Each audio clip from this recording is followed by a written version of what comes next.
That piece of music was courtesy of my good friend Patty Rose, and you can find more of his music if you search for Patty online, or you can look for his Spent the Rent podcast, which is a local public affairs show based here in the Eugene Springfield area of the state of Oregon. This show is Political Dharma. Welcome. I'm Alan Zundell, and in this show, I try to bring what wisdom, if any, I've gleaned over my decades of political engagement to help us think about building a better world for ourselves and future generations. And to me, that's what the larger sense of politics is all about, how we live together in such a way as to meet all of our needs successfully and flourish as human beings, not simply about partisan sniping and who beats who in elections, but it has a larger meaning about how do we organize our lives together. So that's the kind of stuff I talk about. And today's topic is going to be a program for a new political party. In my previous episode, which was also the first episode of this new year, 2023, Happy New Year. And the first program that I had produced in several months since earlier in 2022, I raised the idea of creating a new political party and talked about it in a more general sense. So I invite you to go back and watch or listen to that episode. But this week, the program should stand on its own for the most part. I want to talk about what a program for a new political party would look like. And I want to talk about that by presenting it in 3 steps or stages. The first one is to explain why I think a new political party is necessary and possible. The second step would be to talk about a general orientation or a strategic orientation towards organizing what shape a program would have compatible with that, how that would fold into what kind of a program you wanted to create. And then finally, what the main parts of a political program would be. And I see 4 essential features of such a political program. So let me start with that first step of explaining why I think a new political party is necessary and possible. It's necessary because the kind of major problems we're facing is not being adequately confronted by our existing political institutions. And let me bear down on that a little bit more to make it more clear, hopefully. The fact that our major economic institutions, such as our business corporations, our banking system, and our investment institutions like the stock market, are all based on making profit their priority above every other consideration, means that other social goods are being destroyed in the name of profit seeking. To what end do you gain the whole world and lose the world in the process? So give you a few examples here. Obviously, we're suffering from climate change. Maybe it's not obvious to everybody, but it's hitting some of us very directly, breathing smoke from wildfires, or farmers who are dealing with drought here and around the world, or floods and major storms, all that, destroying homes, destroying lives. So it's the fossil fuel company pursuing profit at the expense of the habitability of our planet is one huge example of where profit seeking can get out of control. Another is that our financial system is looking for easy ways to make profits in an environment where productive productive enterprises are a little more uncertain. And they're doing that by speculating with their money, such as buying up real estate in the hope that the prices rise and they can make a profit. Meanwhile, raising the housing costs for all of us. And housing is one of the biggest expenses in our budgets. And if the housing cost goes up, everything else gets constrained as well. And finally, another way they pursue profits is by hurting the labor force in various ways. That is, reducing wages and benefits, exporting jobs to lower wage countries, automating jobs away, in general, making the public less economically secure and causing a great deal of stress and anxiety in the process. Okay, so making the profit-seeking incentive is good in some respects. It helps to create a more efficient allocation of resources to some extent, but Not necessarily so if you have all these side effects that are destroying other social goods at the same time. So it's necessary to address that. Now, do we already have parties and institutions that do that? Not adequately, I don't think. Maybe one of the existing parties could evolve into something that could address this problem, but I am skeptical at this point. Let me start off by saying if the profit-seeking motive, the priority of it is the problem, what we need to do is move beyond capitalism. So in the end, my perspective is a socialist one where we need fundamental change in how the economy is organized. And that's to some people a scary prospect because attempts to do this in the past have not always turned out well. What the alternative has been to just reform capitalism and try to harness it in and tether it to more social aims. The example here in the United States would be all the reforms of the New Deal era from the 1930s up into the 40s for a while, of worker protections in law, like making sure businesses paid a minimum wage and had safe working conditions, consumer protections, environmental protections, so regulating business for other social concerns, the transfer of wealth and income from the very wealthiest, at least in theory, that was supposed to be how it worked, to programs that could help people outside the labor market who need help, like the sick, disabled, the elderly, the unemployed in areas where there's jobs are scarce and they don't have the resources to be able to move. So to make a regulatory environment and a transfer program, and also using the spending and purchasing and central bank powers of a central government to try to manage the ups and downs of business cycle. Right. Government budgets at a national level can have a big impact on the economy, how much they're spending, how much debt they take on, all of that. And they try to use these tools to try to manage a capitalist economy in a way that would be more beneficial to society. For a while it worked, but the main reason it worked was that the post-war era, that is post-World War II, we had unique economic circumstances in which the United States was now the dominant economic power, and its main competitors previous to the war, like Germany, Japan, England, were decimated by the war, so they were no longer competitors. The United States was able to make the dollar an international currency to facilitate trade. We were able to make investments in other countries to profit both their rebuilding and our investors here, or investors internationally, really. So it was a kind of win-win situation for a lot of these capitalist nations as they tried to rebuild. But once they rebuilt, and this is coming to the 1970s, competition increased, created pressure on the dollar so that the financial system worldwide became more unstable, leading to inflation. In the United States, or across the world, really, but in the United States, we had record levels of inflation in the 1970s, combined with unemployment and recessions. So it didn't seem like those old tools were managing things very well, and thus we had a disillusionment of many voters with the old New Deal program.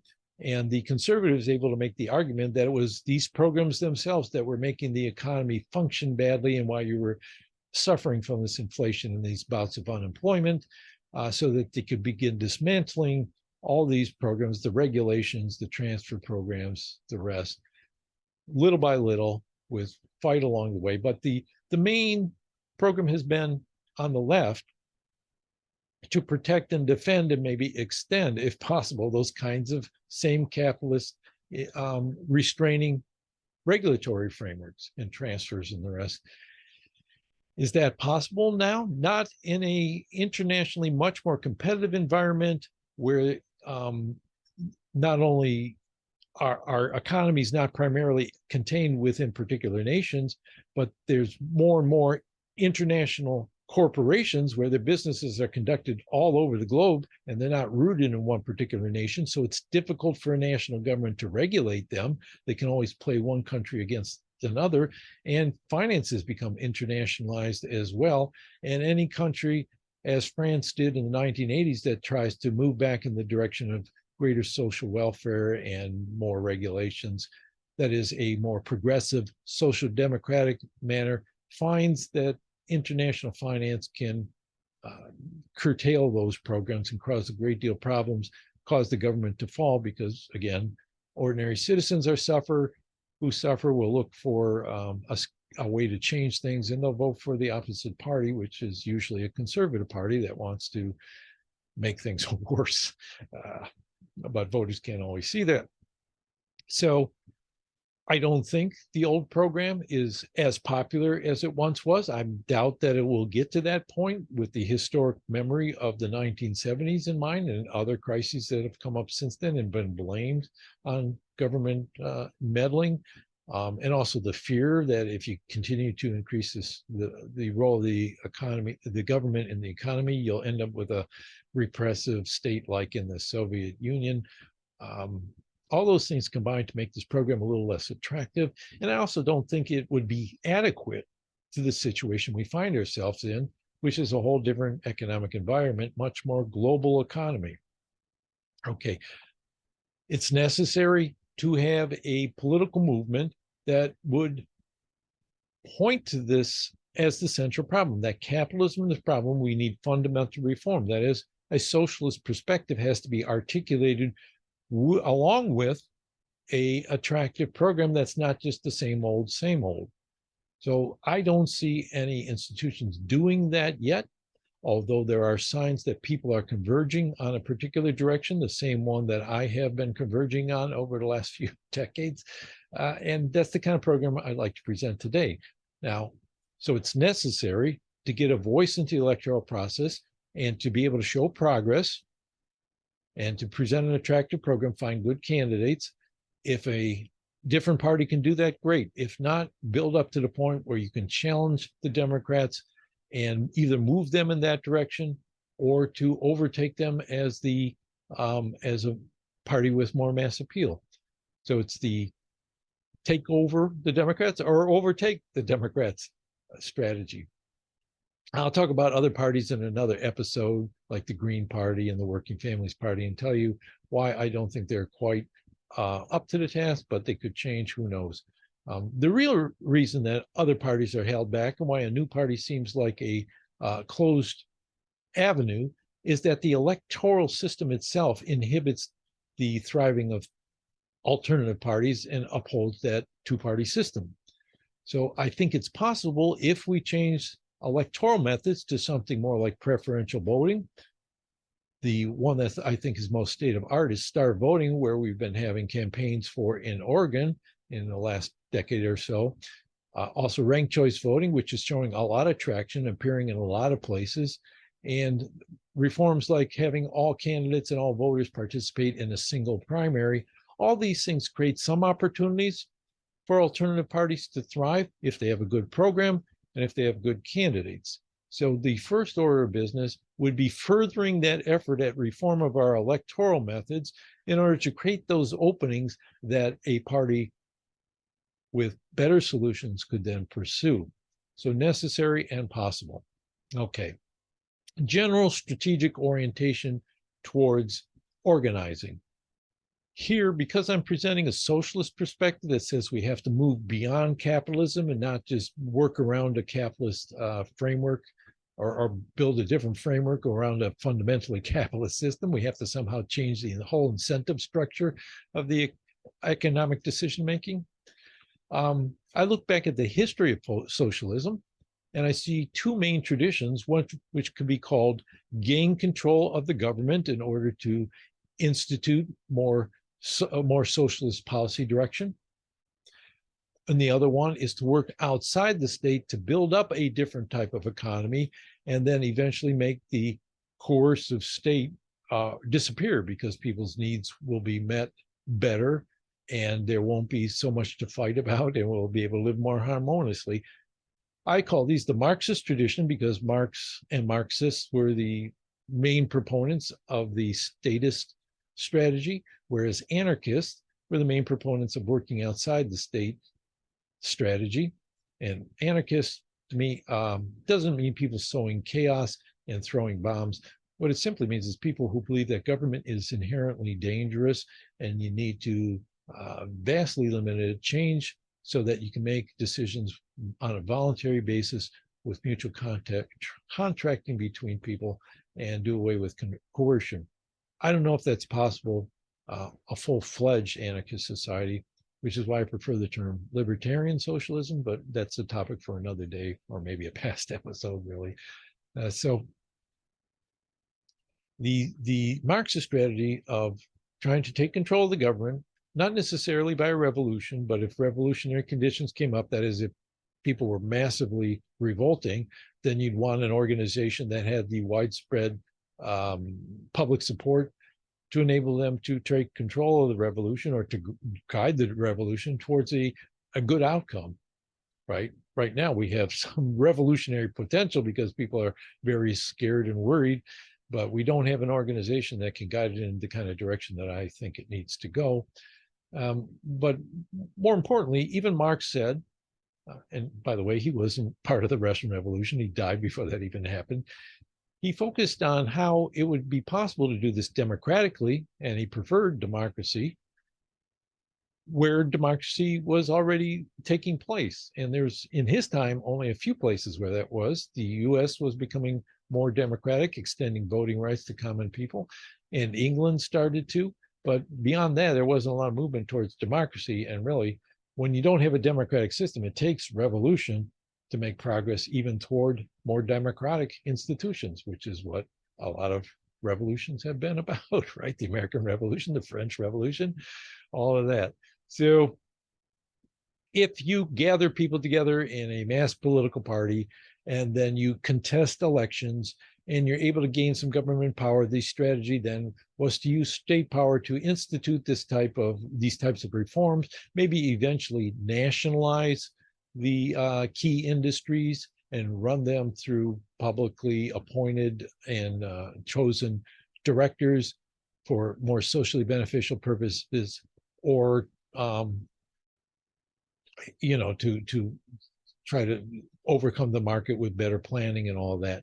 So this direction also had its shortcomings in which state power became more centralized and created a danger and of not only repression and the limitation of individual freedoms and political rights, but also in planning that wasn't able to think everything through and foresee that the capitalist economy is still going to have problems that are hard to address and manage for it. So the whole system of that whole path also seems not to have, or at least it advanced a little ways, and then it got stalled and stymied because of the problems that I talked about earlier. All right, so what I'm seeing is a course between these two, between the one of trying to gather, to organize in order to gain power over a government and use the government to manage the economy better, and the anarchist position of organizing workers at individual workplaces and then creating a network of such organizations, of such businesses. This is anarcho-syndicalism, where you have a network of these, and then eventually, you would need less of a coercive government to maintain our political economic system as we do today. So government could be vastly downscaled. For me, it means organizing people to get more political power or affect the political system, to move in the direction of decentralizing power and building up these types of alternative organizations of workers' control and different types of investment institutions. So that would be the program, not so much gaining more central power to manage the overall economy. There'd be some of that goes, just like today, you have people trying to foresee and predict what's going to happen, professional economists, and you'd have some input on that, but primarily decisions would be spread out, pushed down, and decentralized into the hands of ordinary citizens and individual businesses and a variety of investment institutions that would have social goals in mind. And those things then would make the need for a more coercive state and a big military and police apparatus and all the rest less important, and you could begin scaling that back and devoting resources to building a better world in general, having all we need for all people. Okay, so the strategy then is to steer between those two courses where you're contesting for state power but your program says that you don't want to centralize power. You want to, first of all, take away subsidies that maintain the current system, because capitalist firms have a lot of financial subsidies as well as the advantage of limited liability when they incorporate. Start removing those advantages and then using the government powers to foster a legal environment that would nurture worker cooperatives. Better to call it worker controlled businesses, because cooperatives means they actually own the business, similar to owning. It'd be just they run it because they're human beings capable of running their own work. Money would come from a public banking and credit union system. So the four pieces of the political program that I'm proposing, some of them I've already gotten into a little.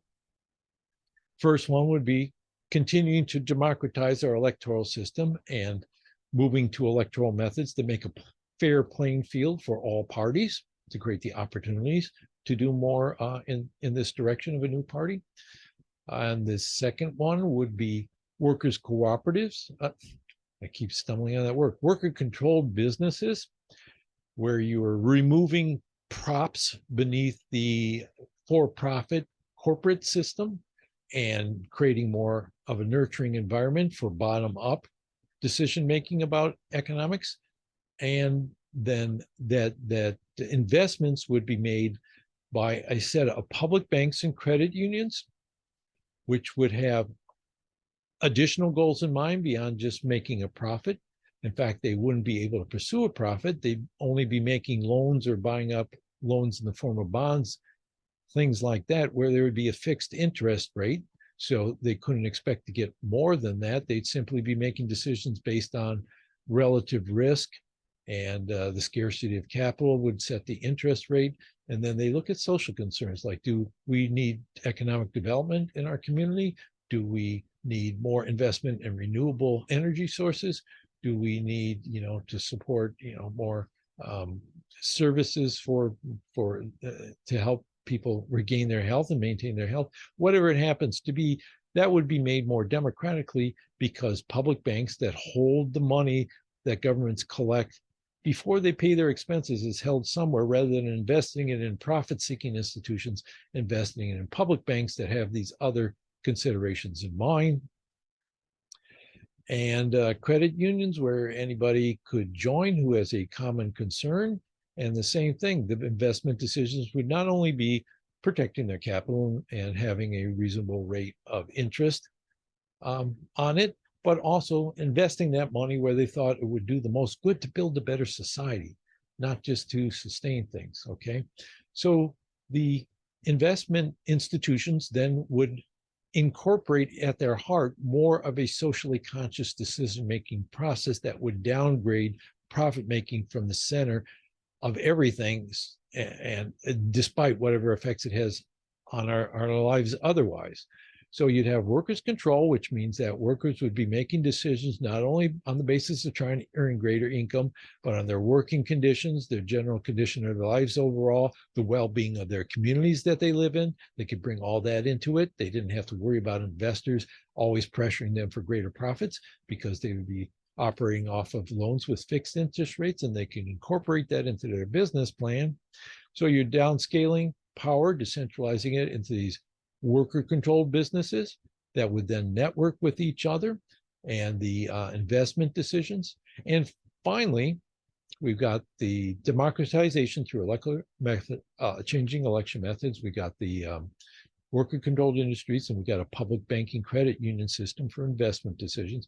Finally, you have a universal support system, which would be comprised of at least a universal basic income and universal health care. This would empower ordinary people across the board, because people who are not able to work for one reason or another would have sufficient income to lead a decent life, or at least have a floor under the kind of style of life they could live. People who are working would have an incentive to keep working, and they would be better off, because the basic income would be added towards their income from working, and they'd have health care no matter what. And finally, consumers would have more money to spend, which means that decisions about how businesses are going to invest their money to serve market needs would be based on a more widespread consumer base rather than like luxury goods for billionaires. They want to be producing things that people actually need, like more housing or food or clothes or whatever it is that people are having trouble getting a hold of. They be directly addressing the things that people want to spend their money on. Ordinary people want to spend their money on. All right, so that's the 4 essential planks I see of a policy program.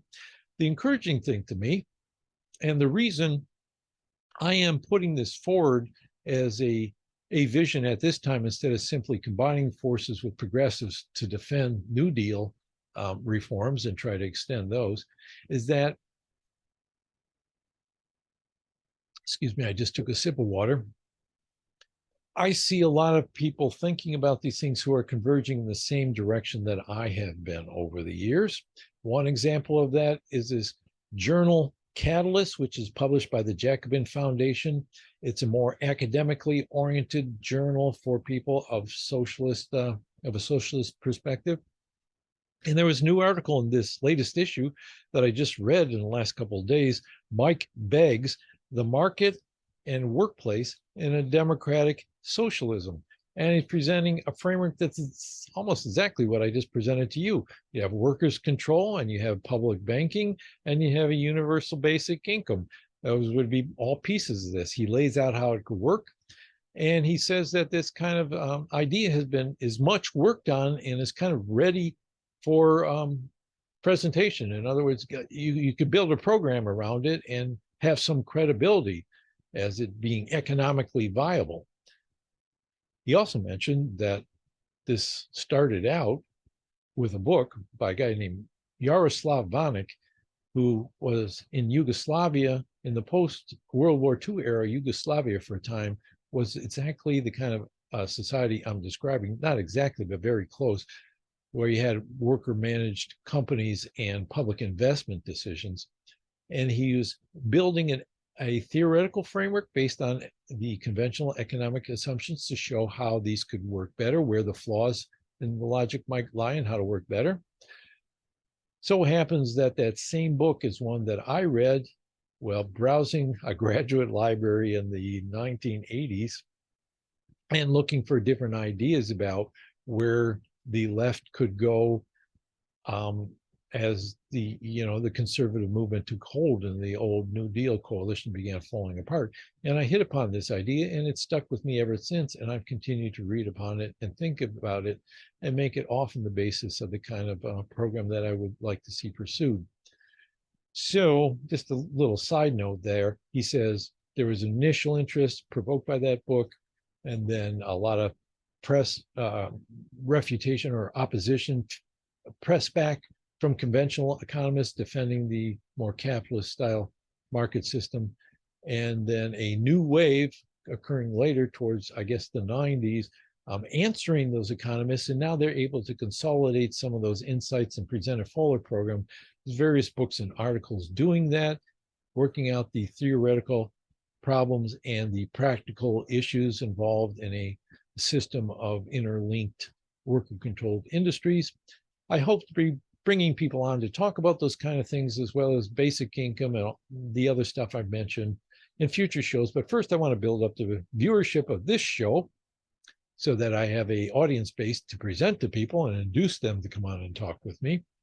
So if you found this interesting, if you've listened to this point and want to keep following these shows as I produce them, you can go to my YouTube channel, and you can subscribe. If you have a YouTube account, you can subscribe and leave comments. Don't forget to hit the notification bell so you're informed of when a new episode comes out. If you don't have an account on YouTube, you can follow me by, if you're on Facebook, if you have a Facebook account. I used to have a Political Dharma Facebook page, but I took it down last year because it was dying because I wasn't producing new videos. And I decided, well, I was just going to do away with it. But I'll put up a new one. So look for Political Dharma on Facebook. Nobody's there yet, but you're invited to come and subscribe to that. Again, remember to check off that you want notifications of any new postings. And finally, you can reach me on Mastodon, Political Dharma at Mastodon Plus. which I think is mstdn.pls. They leave out all the vowels, but you can search for me and find me because I'll be posting things there as well, and you can communicate with me there. So if you are interested in this, leave comments for me, feedback, questions, criticisms, and then I can try to address those in programs going forward. And if we can build up some momentum around this, we'll see whether it has a place to go, either in changing the direction of current institutions, current organizations, or in creating a new one that can find a different path forward. All right. Thanks a lot for listening and having patience with me. I think that's it for this show. And here's a little bit more from Patty Rose to please your ears. Goodbye. With ease, I see the chains are breaking. We gained our focus. The moves we're making will prove to determine our self-worth as a passenger on this vehicle Earth.